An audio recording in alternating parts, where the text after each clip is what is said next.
आज हम बात करने वाले हैं शब्द नंबर 32 पे, जिसमें हमारे सदगुरुदेव ने दान, धर्म, हमारा आचरण और मुक्ति इन्हें स्पष्ट किया है। इनके बारे में पूरी तरह बताने का प्रयास किया है। आइए इसे समझते हैं। गुरुजी कहते हैं, कोड गऊ जे तीर्थ दानो, 5 लाख तुरंगम दानो। यदि कोई व्यक्ति करोड़ों गायों का दान करे, तीर्थों में जाके पूजा पाठ, स्नान और दान पुण्य करे और 5 लाख घोड़ों का दान दे, तो बहुत बड़ा धर्म कर्म माना जाएगा। कण कंचन पाट पटंबर दानो, गजगेवर हस्ती अति बल दानो। और यदि कोई सोना, चांदी, रेशमी वस्त्र, हाथी और बलशाली पशुओं का दान करे, तो भी ये बहुत बड़ा पुण्य है। लेकिन आगे गुरु महाराज समझाते हुए कहते हैं, कर्ण दिधज सिवर बल राजा, श्री राम जू बहु करे अचारू।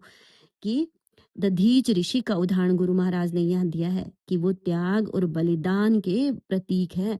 उन्होंने समाज और देवताओं के कल्याण के लिए अपने प्राण त्याग दिए, अपनी अस्थियों का ही दान दे दिया। इसका अर्थ है कि सच्चा धर्म क्या है? जब व्यक्ति अपना स्वार्थ छोड़कर परोपकार करे। आगे गुरुदेव कहते हैं कि श्री राम जो बहु करे अचारू, और ये श्री राम मर्यादा पुरुषोत्तम है। उन्होंने धर्म, सत्य, सेवा, कर्तव्य का पालन हर परिस्थिति में किया। यहाँ गुरुदेव मर्यादा, अनुशासन, धर्म युक्त आचरण करने की प्रेरणा हमें देते हैं।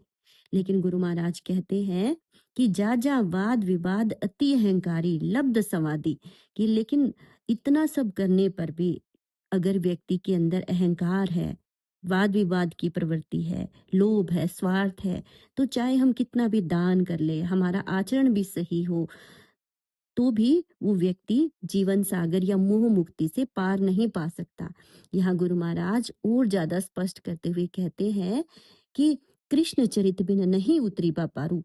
यहाँ कृष्ण चरित्र का जो संबंध है वो कृष्ण की लीलाओं या कथाओं से नहीं है, बल्कि श्री कृष्ण के जीवन के सार यानी निष्काम कर्म से है, जिसमें प्रेम हो, करुणा हो, समता हो। इसलिए गुरु जी कहते हैं कि केवल कर्म राम जैसा नहीं, दान भी नहीं, बल्कि हमारा जो कर्म है उसके पीछे प्रेम, निष्काम भाव अगर श्री कृष्ण जैसा होगा, तभी हम इस संसार सागर से मुक्ति पा सकेंगे।